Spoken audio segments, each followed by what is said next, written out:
اللہ تعالیٰ بھی تم سے محبت کرے گا اور لوگ بھی تم سے محبت کریں گے۔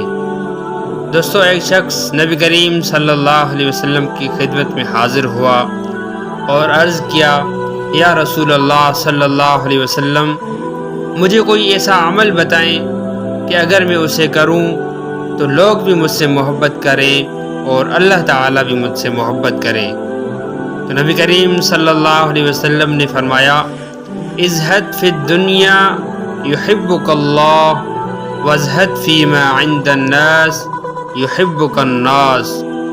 نبی کریم صلی اللہ علیہ وسلم نے فرمایا کہ جو دنیا میں ہے ان چیزوں سے بے نیاز ہو جاؤ، بے غرض ہو جاؤ تو اللہ تعالیٰ تم سے محبت کرے گا، اور جو لوگوں کے پاس ہے ان چیزوں سے بے غرض ہو جاؤ، بے نیاز ہو جاؤ تو لوگ تم سے محبت کریں گے۔ تو اللہ تعالیٰ ہمیں اس حدیث پر عمل کرنے کی توفیق عطا فرمائے۔